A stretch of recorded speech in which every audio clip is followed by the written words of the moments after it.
प्यारे बच्चों नमस्कार। आपका स्वागत है हमारे YouTube चैनल जय क्लासेस पर। कल हमने आपको गुलाम वंश करा दिया था, ठीक है। और गुलाम वंश का अंतिम शासक कौन था?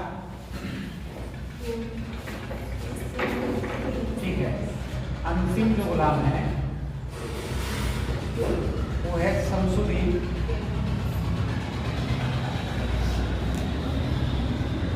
तैमूर।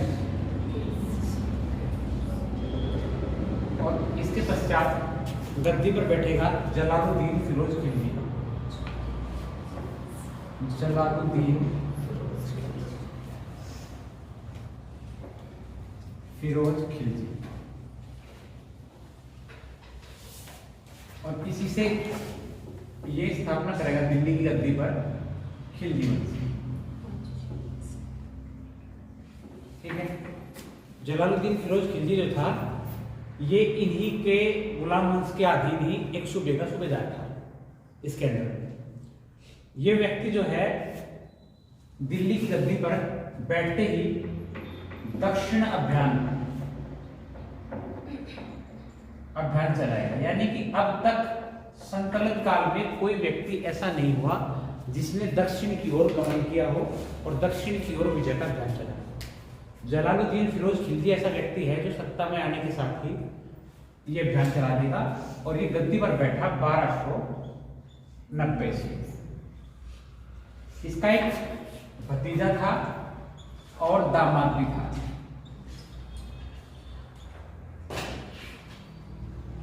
इसमें संभव है भतीजा और दामाद दोनों रिश्ते दृष्टि से। इसका नाम है अलाउद्दीन खिलजी। अलाउद्दीन खिलजी को दक्षिण अभियान के लिए भेजा जलालुद्दीन फिरोज खिलजी ने, ठीक है। और ये व्यक्ति दक्षिण में चला गया महाराष्ट्र, और इसने चलाया महाराष्ट्र में अभियान और वहां विजय स्थापित करी। एक्सेप्टेड सवाल जो बनेगा आपसे पूछेगा कि संतलत काल का कौन सा शासक है जिसके शासनकाल में पहला दक्षिण विजय अभियान चलाया गया, तो वो है जलालुद्दीन फिरोज खिलजी, ठीक है। एक बार जलालुद्दीन फिरोज खिलजी की स्वीकृति से और एक बार जलालुद्दीन फिरोज खिलजी की बिना स्वीकृति के 2 बार दक्षिण अभियान चलाता है अलाउद्दीन खिलजी, ठीक है। इसका दूसरा नाम अली उर्फ गुरशप भी है, पूछ सकता है। इसके बचपन का नाम अली उर्फ गुरशप। जिस व्यक्ति का 2 नाम है, आपसे पूछ सकता है कि अलाउद्दीन खिलजी के बचपन का नाम क्या है, ठीक है। तो 1296 में ये बंगाल अभियान चलाता है। कौन? जलालुद्दीन फिरोज खिलजी। और उस बंगाल अभियान में विजय के पश्चात एक आयोजन करता है। उस आयोजन के दौरान 1296 में इसी का भतीजा अलाउद्दीन खिलजी अपने चाचा की या अपने ससुर की हत्या कर देता है और दिल्ली की गद्दी पर आसीन होता है, ठीक है। 1296 ये व्यक्ति 1296 से 1316 तक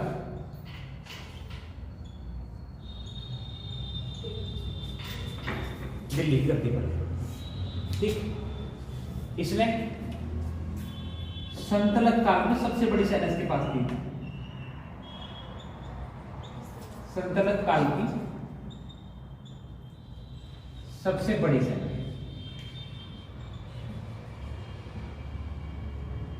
ठीक। इसके विषय में कई बातें हैं। कहते हैं कि इसने अपना शासन जो है वो धोखे से शुरू किया था और जो शासन व्यवस्था थी वो उदार बना दी थी। जो बलबन ने जो एक लौह एवं रक्त की नीति के साथ शासन किया था और जो शासन के विरुद्ध जाता था उसके विरुद्ध कठोर कार्रवाई की जाती थी, तो इसमें लोगों के प्रति उदार रवैया अपनाया अलाउद्दीन खिलजी ने। तो इस कारण से बाद के शासकों को ये अच्छा लगा, ठीक है। एक जयपुर अभिलेख है, जयपुर संस्कृत अभिलेख, उसमें इसको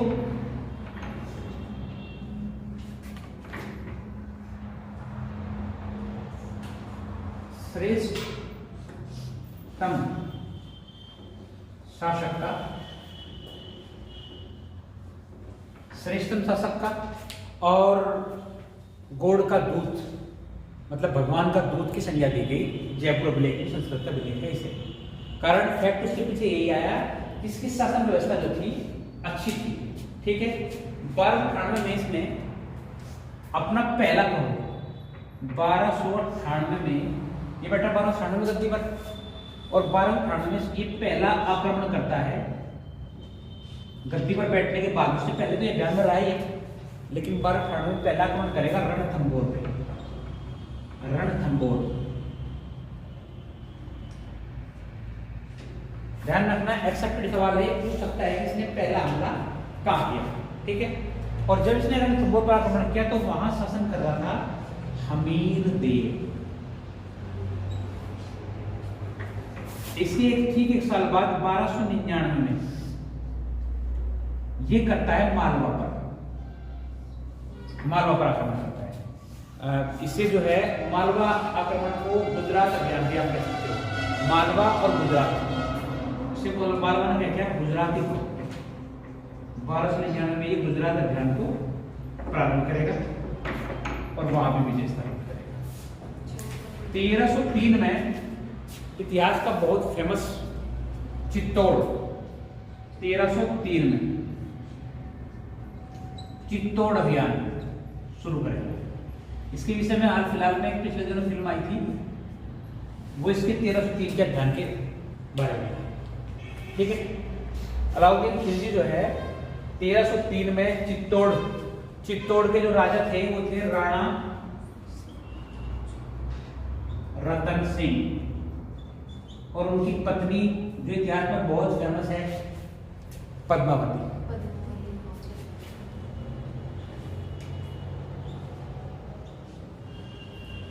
ठीक है, जब ये दिल्ली की गद्दी पर आसीन था ये व्यक्ति अलाउद्दीन खिलजी, तो यहाँ राणा रतन सिंह के महल से, जो राणा रतन सिंह का महल था, वहां से निष्कासित एक पंडित आकर अलाउद्दीन खिलजी को रानी पद्मावती की खूबसूरती के बारे में बताता है कि बहुत सुंदर महिला है, और इससे अगर आपने उसे देख लिया तो आप पूरी दुनिया की सुंदरता से परे हो जाओगे। तो इस आकर्षण से, पंडित द्वारा बहकावे से ये अपना चित्तौड़ अभियान शुरू करता है। ये सिंघल की राजकुमारी थी, इनके बारे में अगर कभी पूछ ले आपसे कि ये कहाँ की रहने वाली थी, तो ये सिंघल की राजकुमारी, ठीक है। तो जो राणा रतन सिंह का जो चित्तौड़ का किला है वो 8 सेक्शंस में था, 8, उसके चारों तरफ को 8 घेरे थे, और रानी से आकृष्ट होकर अलाउद्दीन खिलजी ने जो है चित्तौड़ अभियान शुरू करा, तो इसने उस किले को चारों तरफ से घेर लिया और 6 माह तक घेरे रखा।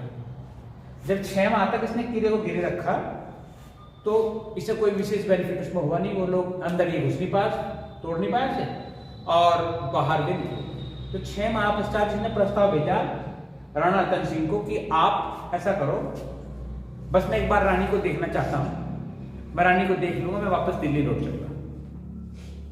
तो राणा रतन सिंह ने सोचा कि क्यों रख पाया जाए, एक बार रानी को देखने की इच्छा लेकर ये महल में। तो ये जब महल के अंदर प्रवेश राणा रतन सिंह से अपने साथ लेके महल के अंदर, और उन्होंने एक आदमकद आईना, मतलब आदमी की बराबर का आईना, आईने में अपनी पत्नी की आकृति दिखा दी, पद्मावती की।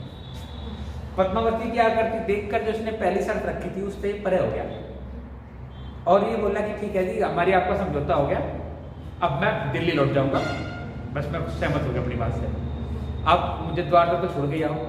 तो राणा रतन सिंह इन्हें द्वार तक छोड़ने के लिए गए, 8 द्वार पार कर गए, और इसने धोखे से राणा रतन सिंह को वहीं गिरफ्तार कर लिया, और किले के चारों तरफ जो बाहर घेरा बना रखा था, उस घेरे के बाहर ही दोबारा पद्मावती को संदेश भेजा कि अगर आप राणा रतन सिंह को जिंदा देखना चाहती हो तो आप मेरे साथ दिल्ली चलो। तो पद्मावती ने प्रस्ताव भेजा कि मैं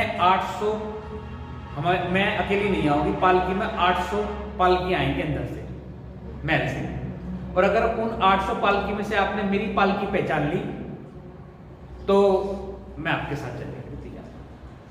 तो इसने सोचा होगा कि धोखे से 800 आओगा, 800 के 800 को ले जाऊंगा, क्योंकि इसके आया तो ऐसी कोई बात थी नहीं, इसकी ईमानदारी थी नहीं।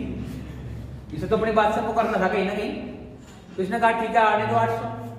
तो पद्मावती ने भी उसमें एक साजिश कर रखी थी कि उन 800 पालकी में 1600 योद्धा थे,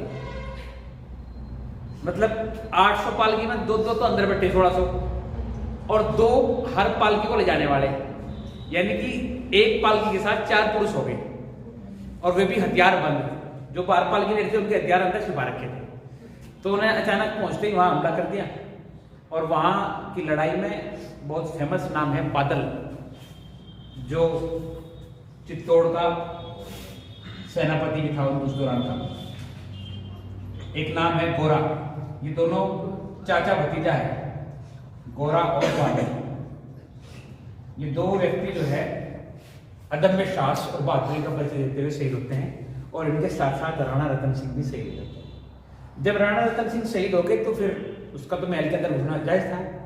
जब उसने महल के अंदर घुसने का प्रयास करा तो वहां जितनी भी महिला थी उन्होंने जौहर की घटना करी, जिस घटना का जिक्र एक किताब आएगी 1540 में।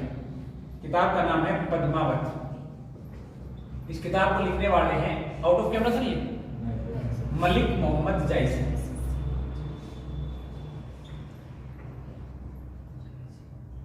मलिक मोहम्मद जायसी 1504 में, कब किसके टाइम का है ये है शेर शाह सूरी, शेर शाह सूरी के टाइम का व्यक्ति है, ठीक है। शेर शाह सूरी के शासनकाल में मलिक मोहम्मद जायसी 1540 में किताब लिखता है, किताब का नाम है पद्मावत। इस किताब में पूरा घटनाक्रम लिखता है। इससे पता चलता है कि चित्तौड़ अभियान 1303 में चलाया था किसने, अलाउद्दीन खिलजी, ठीक है। जब अलाउद्दीन खिलजी ने 1299 में अपना गुजरात अभियान चलाया तो इस गुजरात अभियान में उसे एक इंसिडेंट घटा।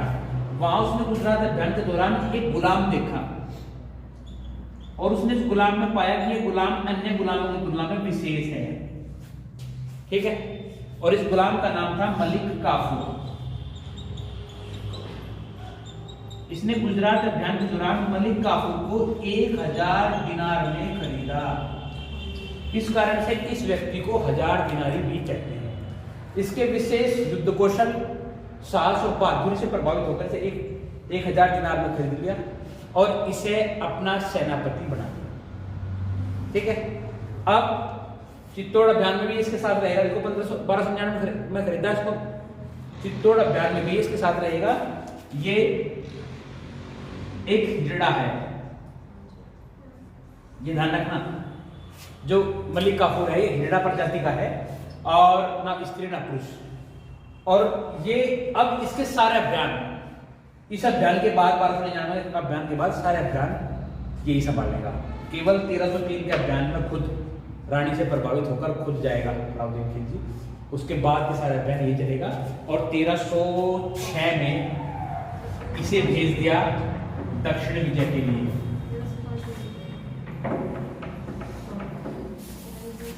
अब पूछो बच्चों, कोई एक्सेप्टेड सवाल है क्या?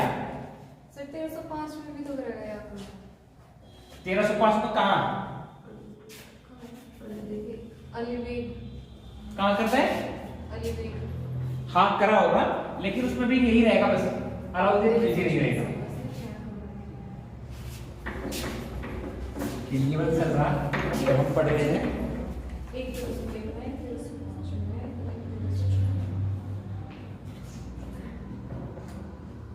बिल्कुल, मैं 1306 का इसलिए जिक्र कर रहा हूँ क्योंकि दक्षिण विजय के लिए जाएगा मलिक काफूर।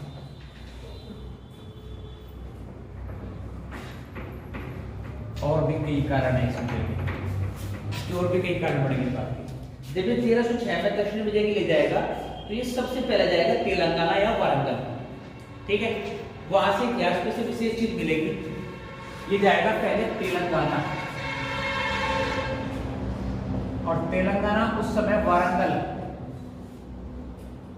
राजधानी थी, ठीक है। यहां शासन था काकातीय वंश का, और काकातीय वंश के शासकों के विरुद्ध जब यह अभियान छेड़ देगा तो काकातीय वंश का जो राजा हो उस समय का, वो इसके विरुद्ध लड़ने से मना कर देता है। राजा का नाम है प्रताप रुद्रदेव, और ये क्या करता है मलिक काफूर को, प्रताप देव मलिक काफूर को अपनी एक सोने की मूर्ति बनवा के और उसे जंजीरों में जड़वा के मलिक काफूर के पास भेजते हैं, ठीक है। और मलिक काफूर को बताता है कि हमने आपकी दास्ता स्वीकार कर ली, हम आपके अधीन शासन करेंगे, हमें आपके शासन और संरक्षण में कोई अधिकार नहीं। प्लस जिस बात के लिए मैंने इतना काम किया है वो है कोहिनूर हीरा। ये कोहिनूर हीरा भेंट करता है मलिक काफूर, ठीक है। अपने इस अभियान की समाप्ति के पश्चात ये कोहिनूर हीरा अलाउद्दीन खिलजी को लाकर वापस, ठीक है। हाँ, तो कोई दिक्कत नहीं, ठीक है। फिर 1308 में अपने दक्षिण अभियान को आगे बढ़ाता हुआ ये भाई साहब पहुंच गया तमिलनाडु, ठीक है। और उसके पश्चात ये पहुंचेगा कहां, ये पहुंचेगा रामेश्वर। ये रामेश्वर में पहुंचेगा और रामेश्वर में पहुंचने के बाद किसे दिखाई देगा, समुद्र। किसे बना, मलिक काफूर को। जब मलिक काफूर ने समुद्र देखा रामेश्वर पहुंचने के पश्चात, तो उसे लगा कि भाई बस धरती तो खत्म होगी, पृथ्वी खत्म होगी और हमारा जो बादशाह है वो पूरी दुनिया का, हमारा सुल्तान पूरी दुनिया का विजेता। और वह के जो है अलाउद्दीन खिलजी को बताता है कि भाई खिलजी साहब आप तो पूरी दुनिया जीत गए। और इस बात से खुश हो गए खुद अलाउद्दीन खिलजी ने उपाधि ली सिकंदर ए सानी। क्यों ली सिकंदर ए सानी, सिकंदर के समान, क्योंकि इससे पहले आपने देखा सिकंदर आया व्यक्ति और जिसने पूरी दुनिया पर विजय पा ली, ठीक है। तो इस कारण से इसने अपना आप को कहा कि सिकंदर के समान होगा, जब मैंने पूरी दुनिया जीती तो मैं भी सिकंदर ए सानी बन गया, ठीक है। और इस बात को खुश होकर उसने कहा कि मैं सिकंदर ए सानी बन गया। तो 1320 में मृत्यु होगी किसकी, अलाउद्दीन खिलजी की, लेकिन उसका सेनापति तो रहा कौन, मलिक काफूर, ठीक है। इसके पश्चात इसका पुत्र मुबारक शाह गद्दी पर बैठा, मुबारक शाह खिलजी, जो बेहद अयोग्य शासक है 1320 में। और ये 1320 से 1325 तक शासन करेगा, लेकिन किसके अधीन, शासन की सबका संभाला रखेगा, वो संभाला रखेगा इसका मलिक काफूर। यानी ये केवल एक कठपुतली की तरह शासन करेगा 1320 से 1325 तक। 1325 में इसकी हत्या कर देता है खुसरो या खुसरो शाह, ठीक है। और इसी का एक सूबेदार था, वो था गयासुद्दीन या मलिक फिरोज, ये नाम भी आप उसको दे सकते, ठीक है। मलिक फिरोज या गयासुद्दीन इसी का एक सूबेदार था। जब 1325 में इससे शासन छीन लिया खुसरो शाह ने, और गयासुद्दीन अथवा मलिक फिरोज को ये लगा कि तू ज्यादा योग्य है किससे बला, खुसरो शाह से, तो वो खुसरो शाह पर आक्रमण कर देता है 1320 में। इसको ये थोड़ी सी डेट गड़बड़ हो गई, ये 1320 में होगा। 1320 में उसकी मृत्यु के पश्चात 1 साल के अंदर अंदर सारा सिस्टम चेंज हो जाएगा। हाँ, इसे 1320 में। और इसके ऊपर आक्रमण कर देता है गाजी मलिक और दिल्ली की गद्दी हथिया ली। इससे पहले हम गाजी मलिक के बारे में बात करें, कुछ 2-3 परिवर्तन उनके बारे में बात करें, ठीक है।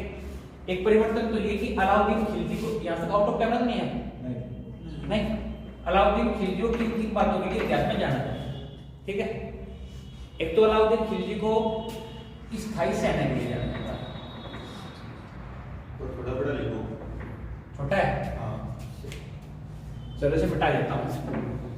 गाजी मलिक के बारे में बात कर लेंगे, अलाउद्दीन खिलजी के बारे में बात कर लेते, एक बार डाल लेंगे पक्का कि किस किस की बातों के लिए जानना है।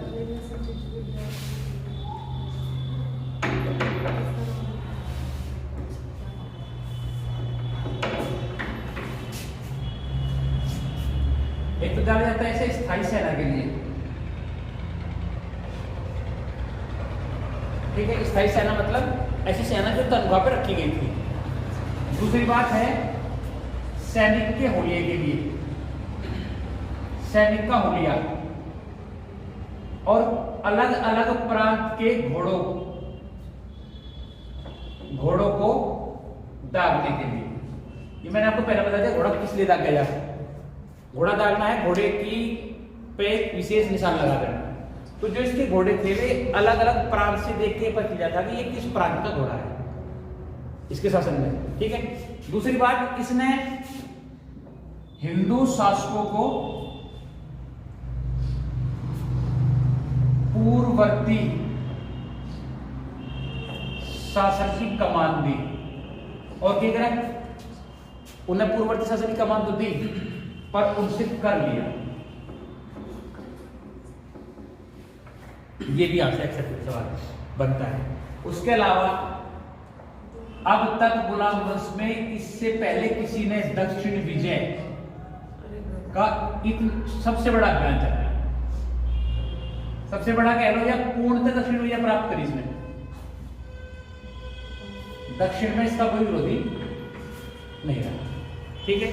इन बातों के लिए आप अलाउद्दीन खिलजी को इतिहास में याद रख सकते, सॉरी अलाउद्दीन खिलजी को इन बातों के लिए इतिहास में याद रखा जा सकता है, ठीक है। और क्या होगा, एक व्यक्ति मैंने कल बताया, शायद आपको बताया भी हो, एक राइटर है जो इन दोनों तीनों के शासनकाल में रहेगा, वो रहेगा बलबन से लेकर और तुगलक वंश तक, ठीक है। तुत्याय हिंद, अमीर खुसरो, उसके बारे में बताया मैंने आपको, नहीं बताया। इसके साथ साथ मैं अमीर खुसरो का भी जिक्र करूंगा।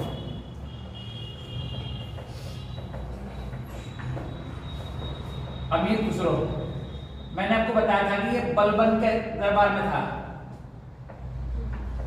बलबन का दरबारी कवि था, ठीक है। बलबन के पश्चात तुगलक वंश तक जितने लोग आओगे सबके शासनकाल में रहेगा। इसके विषय में जो एक्सेप्टेड सवाल आएगा, ये निजामुद्दीन औलिया का शिष्य है, और क्या विशेषता है, एक बात होगी इसकी। दूसरी बात ये होगी कि ये खड़ी बोली का, जो हमारे पश्चिम उत्तर प्रदेश में बोली जाती है खड़ी बोली का जन्मदाता है, इसी ने दी खड़ी बोली। और क्या किया इसने कव्वाली का जन्मदाता है, और सितार एवं तबला, इसकी खोज या इसका निर्माण किसने करा, ये एक्सेप्टेड है इससे, ठीक है। ये उत्तर प्रदेश यूपी का रहने वाला, ठीक है। अगर उत्तर प्रदेश में स्थान आप लिखना चाहें तो ये पटियाली, उत्तर प्रदेश के पटियाली का रहने वाला, ये एक्सेप्टेड है, ये भी बन सकता है। और क्या होगा, इसे एक चीज और इसका जोड़ लो, इसको तुतिया हिंद, तुतिया हिंद यानी भारत का तोता, भारत का तोता की संख्या से दी गई थी। ये सारी बातें इससे खत्म होगी। अब आगे बढ़ते हैं। मैंने आपको बताया क्या, मैंने बता दिया आपको तुगलक वंश, गद्दी पर बैठ गया गाजी, ठीक है। गाजी मलिक या गयासुद्दीन तुगलक एक ही आदमी है, कोई अलग बात नहीं। 1320 से 1325 5 साल शासन करेगा।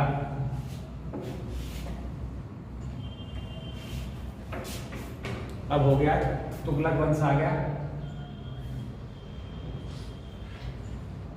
इससे जो पहला वंश मैंने आपको बताया खिलजी वंश, उनकी जो राजधानी थी दिल्ली के अंदर ही जगह है किलोखरी, तो किलोखरी उनकी राजधानी है, ठीक है।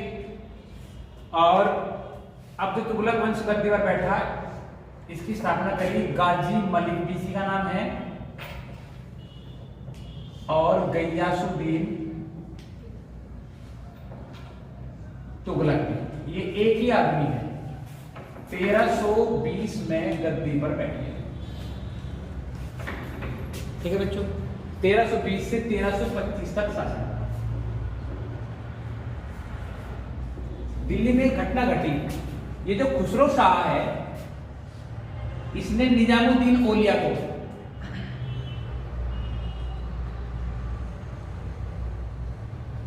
निजामुद्दीन औलिया कौन है अभी बताया आपको, तो क्या ईदगाह गुरु भी है, और दिल्ली का एक धार्मिक संत, इस्लामिक संत मानो आप।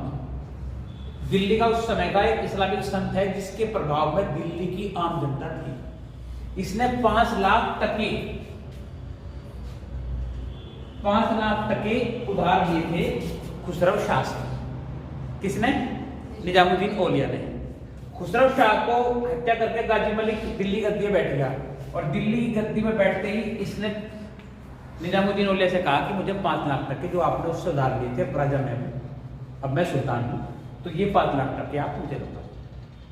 ठीक है, तो इसने इसको 5 लाख टके लौटाने से मना कर दिया, और इन दोनों में आपसी विवाद हो गया, और वो विवाद कूटनीतिक दृष्टि से महत्वपूर्ण हो गया।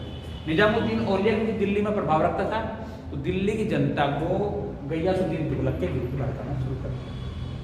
एक काम शुरू हो गया। ठीक है, प्लस में इसी का पुत्र है जिसका नाम है जूना खान। इसे भी इसने अपने प्रभाव में लेना शुरू कर दिया निजामुद्दीन औलिया। उन दिनों एक बंगाल में विद्रोह हुआ, और बंगाल विद्रोह को दबाने के लिए गाजी मलिक को बंगाल जाना पड़ा। जब गाजी मलिक बंगाल चला गया, तो निजामुद्दीन औलिया ने दिल्ली की जनता को और जूना खां को विश्वास में लेकर दिल्ली में यह खबर फैलाई कि अब गाजी मलिक दिल्ली नहीं लौटेगा, उसका किस्सा खत्म, और अब नया सुल्तान जूना खां बैठे। प्लस में जो 5 लाख सिक्के उधार दिए थे खुसरो शाह से, वे 5 लाख सिक्के दिल्ली की जनता में बांट दिए। अब जिसे सिक्का मिला वो ही खुश। और दूसरी बात ये थी कि औलिया का खुद का प्रभाव था, तो औलिया के प्रभाव में सबने यही मान लिया। ये बात पहुंची बंगाल में गाजी मलिक के पास, और गाजी मलिक ने ये बात वापस फिर एक आदमी भेजा सूचना के लिए निजामुद्दीन औलिया के पास, और निजामुद्दीन औलिया को संदेश भिजवाया कि भाई मैं जब तक दिल्ली पहुंचूं तो उससे पहले दिल्ली छोड़कर निकल जा। अगर मेरे दिल्ली आने तक आपने दिल्ली ना छोड़ी तो फिर आपकी मौत निश्चित है, मैं आपको आते ही मृत्यु दंड दूंगा। ठीक है, तो निजामुद्दीन औलिया ने संदेश भिजवाया कि अभी दिल्ली बहुत दूर है। ठीक है, एक अरबी में एक वो बना था कि अमी तो दिल्ली दूरस्थ, अभी दिल्ली दूर है, ये संदेश उसने इसको भिजवाया। और हुआ भी यही कि जब ये बंगाल विजय के पश्चात दिल्ली की ओर बढ़ा, तो दिल्ली से बाहर इसके सम्मान में, इसकी बंगाल विजय के सम्मान में एक लकड़ी का महल बनवाया, और उस लकड़ी के महल को इस तरह से डिजाइन किया गया। उसमें दो इतिहासकारों के दो मत है। एक मत यह है कि निजामुद्दीन औलिया और जूना खां दोनों ने कूटनीतिक संधि कर ली, और कूटनीतिक संधि के तहत उस लकड़ी के महल को गिरा के उस महल के अंदर जूना खां था, गयासुद्दीन तुगलक था, और गयासुद्दीन तुगलक की हत्या कर दी। एक तर्क ये है कि वो लकड़ी का महल था, वहां बंगाल विजय के अभियान में एक जश्न मनाया जा रहा था। उस जश्न में हाथी भी नाच रहे थे, और एक हाथी भड़क गया, उसने एक पोल को धक्का दे दिया, और उस महल के अंदर ही खुद गयासुद्दीन तुगलक था, तो वो गिरने से उसकी मृत्यु होगी। और दिल्ली की गद्दी पर 1325 में 1325 से 1351 एक नया शासक बैठा, जूना खां, और क्या मोहम्मद बिन तुगलक। दिल्ली की गद्दी पर आसीन हो गया मोहम्मद बिन तुगलक। ये 7 से अधिक विषयों का अच्छा कहता था।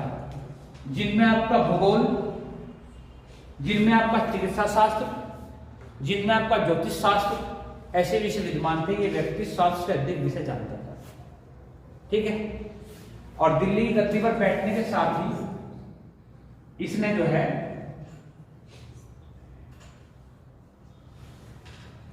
अपने पिता से अलग एक मंत्रिमंडल मनोनीत करा। इसके मंत्रिमंडल में सबसे बड़ा विवाद ये था कि ये तो बहुत पढ़ा लिखा विद्वान आदमी था, इसका मंत्रिमंडल जो था वो ऐसे व्यक्ति से भरा हुआ था, ठीक है। तो इसके टाइम पीरियड में मंगोल आक्रमण हुआ 5वां, एक समस्या है। दूसरी ये समस्या हुई कि इसी गद्दी पर आसीन होने के साथ ही जो इसके पिता ने और खिलजी वंश ने दक्षिण में विजय प्राप्त कर रखी थी, उसमें वहां विद्रोह शुरू हो गई। इसने एक योजना बनाई कि क्यों ना इस दक्षिण के विद्रोह को दबाने के लिए प्लस मंगोलों के आक्रमण से स्वयं को सुरक्षित करने के लिए इसने कहा कि चलो हम चलते हैं दक्षिण में। और दक्षिण में इसने दिल्ली की जनता को अपने साथ लेकर अपना सफर शुरू कर दिया और ये पहुंच गया दायमाबाद, और इसने दायमाबाद को अपनी राजधानी, ठीक है। ये पड़ता है महाराष्ट्र में। ये चला गया 1327 के आसपास की घटना, ठीक है। और ये गया दायमाबाद महाराष्ट्र, जो इसके जीवन की सबसे बड़ी भूलों में से एक है, ठीक है। जिन दिनों इसने महाराष्ट्र जाने का निर्णय किया, पहले प्लेन तो होते थे ना, ट्रेन होती थी कि बैठ के कट से पहुंच गए, ऊंट से, हाथियों से, घोड़ों से, और फिर दिल्ली की जनता को लेकर। तो लोग तो कम इसके साथ गए, लेकिन अपनी सेना, क्योंकि 3.5 लाख से अधिक की सेना थी इसकी, 3.5 लाख सिपाही लेकर ये महाराष्ट्र पहुंच गया। महाराष्ट्र में हो रहे या दक्षिण भारत में हो रहे विद्रोह को दबाने के। जब ये वहां पहुंचा तो इसने उधर का विरोध दबा लिया, लेकिन ये पाया कि इधर उत्तर भारत में फिर विद्रोह शुरू हो गई, क्योंकि इधर उत्तर भारत में कोई नहीं रहा। एक समस्या ये हुई कि जब ये गया तो उन दिनों गर्मी थी, भीषण गर्मी भारत में, और अपने साथ जाने वाली 40% आबादी मर गई गर्मी के कारण, ठीक है। वहां से 1.5 वर्ष में इसका मन उखड़ गया, और 1.5 वर्ष पश्चात ये बोला कि नहीं भाई, अगर यहां रहेंगे तो दिल्ली की गद्दी चली जाएगी, और ये वापस चल गया। और 1.5 वर्ष में ये वापस दिल्ली आ गया, यानी कि इसने अपनी राजधानी पुनः फिर दिल्ली बना। अब इस सारे प्रोग्राम के दौरान इसे लगा कि इतना लंबा सफर करा, समस्या ऐसी कैसी रही। तो पश्चिम में खुरासान, ये भी एक रियासत थी खुरासान की, ये अफगानिस्तान के क्षेत्र में पड़ता है। इसलिए खुरासान क्षेत्र में उन दिनों गद्दी को लेकर विवाद हो रहा था, और कोई भी स्थायी शासक गद्दी पर नहीं बैठ रहा था। तो इसने अपनी सेना को कहा कि चलो खुरासान पर चलते हैं और खुरासान पर हम लोग आक्रमण करते हैं, खुरासान की गद्दी की हत्या करते हैं। और इस दौरान इसने चलाया खुरासान अभियान।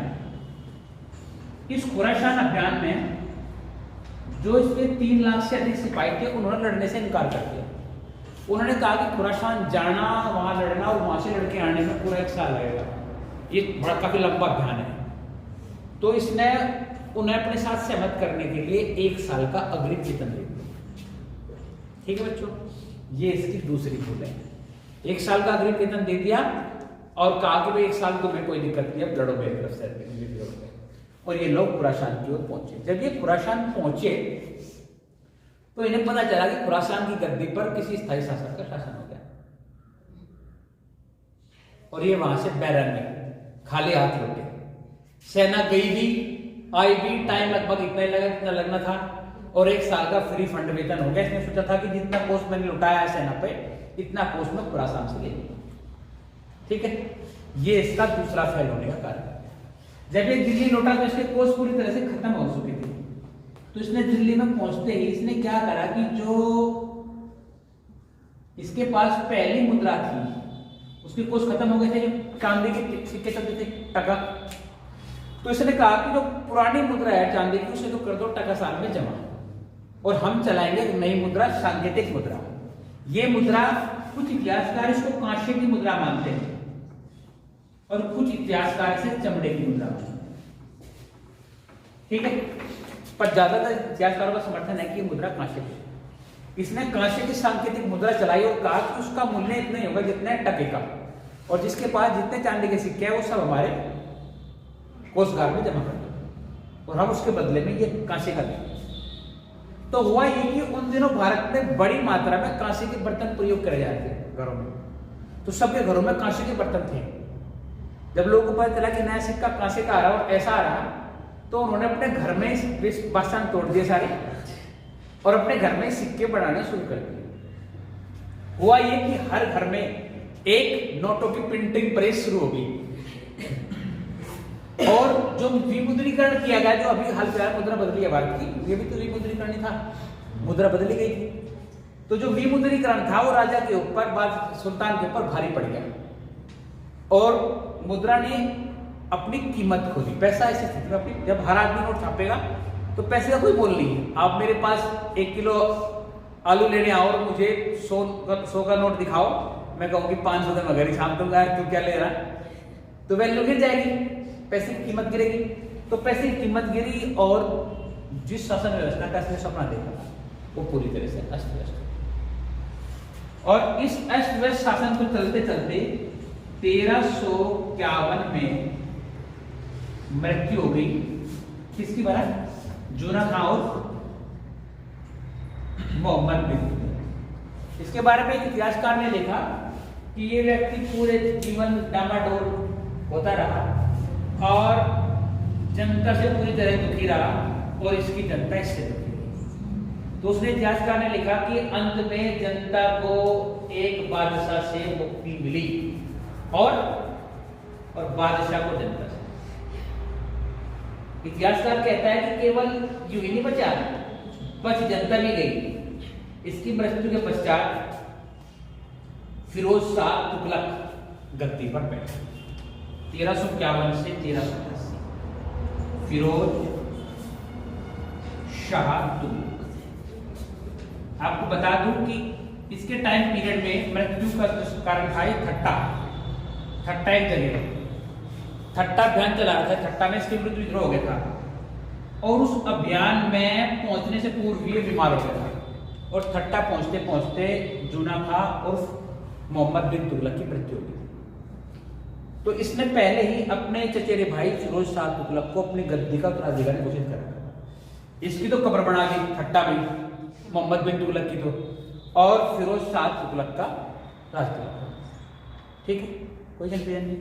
इस वंश को भारतीय इतिहास में गयासुद्दीन तुगलक से शुरू करते हैं। इन्होंने भारत में सबसे पहले नहरें एवं कुएं सिंचाई के लिए बनाए थे। ये व्यक्ति इतिहास में आएगा, जिक्र होगा इसका। सबसे पहले तो गाजी मलिक ने बनाए, ठीक है, और सबसे अधिक मात्रा में बनाए मोहम्मद बिन तुगलक ने, सबसे अधिक संख्या में सिंचाई की। लेकिन प्रारंभ जो है वो गयासुद्दीन तुगलक ने करा, ठीक है। उसके पश्चात फिरोज शाह तुगलक एक ऐसा व्यक्ति है जिसने जजिया लिया किससे? ब्राह्मणों से। ये एक्सेप्टेड सवाल पड़ेगा कि ऐसा कौन सा प्रथम शासक है जिसने ब्राह्मणों से जजिया वसूला, तो वो व्यक्ति है फिरोज शाह तुगलक।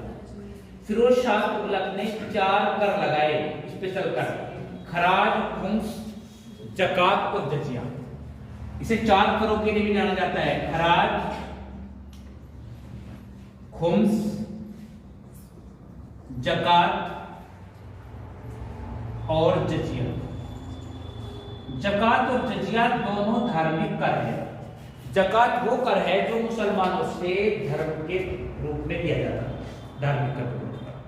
और जजिया को आप जानते हैं, जजिया जो है भारत में आने वाले प्रथम मुस्लिम शासक किसने? मोहम्मद बिन कासिम ने लागू किया था।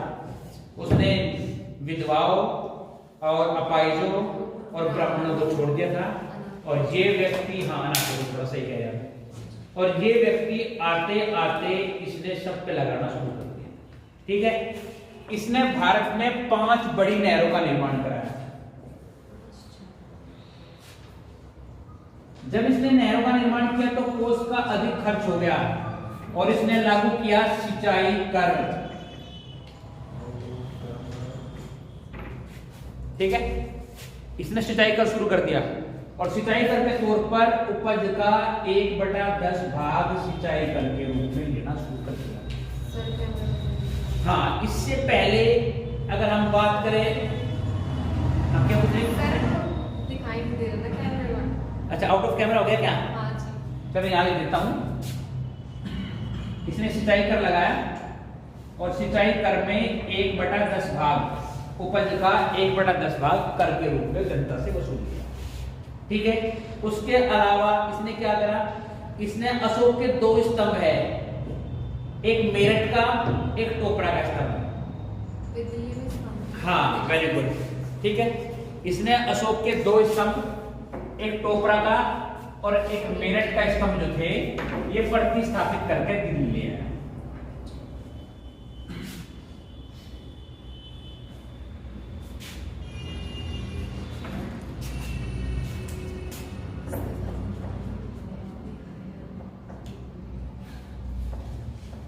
स्तंभ मेरठ का, मेरठ एवं टोपरा का स्तंभ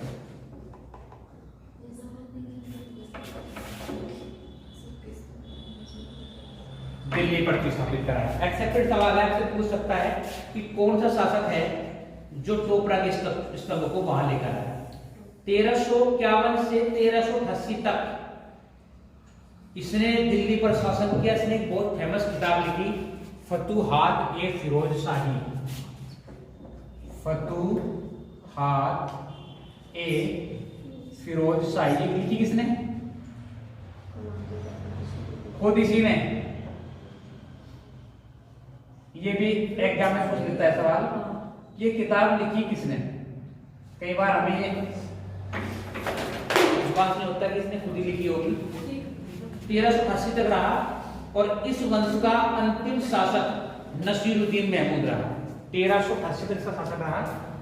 1388 में मृत्यु हो गई फिरोज शाह और इस वंश का अंतिम शासक आएगा 1398 नसीरुद्दीन फिरोज तुगलक। 1380 के पश्चात 6 शासक आएंगे बच्चों बीच में। ठीक है, 1380 से 1398 तक 6 शासक। ये वो टाइम पीरियड है तुगलक वंश का जिसमें सबसे ज्यादा अव्यवस्था फैलेगी। ठीक है, और इसी के टाइम पीरियड में भारत पर हमला होगा तैमूर लंग। ठीक है, अब इसके पश्चात भारत में उदय होगा कौन से वंश का बच्चों? ठीक है, सैयद वंश। एक सूत्र है, ये याद रखने का कि इसके पश्चात कौन सा वंश आएगा, इसके बाद कौन सा वंश आएगा। 1398 में इसकी मृत्यु के पश्चात सैयद वंश का उदय होगा। अगर आपको ये याद रखना कि किसके बाद कौन सा वंश आया, तो एक छोटा सा लॉजिक है, आप याद रख लेना, गुड़ खा तसले में। ठीक है, अगर आपको ये याद रहेगा गुड़ खा तसले में, ठीक है, तो ये गुलाम वंश है, ये खिलजी वंश है, ये तुगलक वंश है, ये सैयद वंश।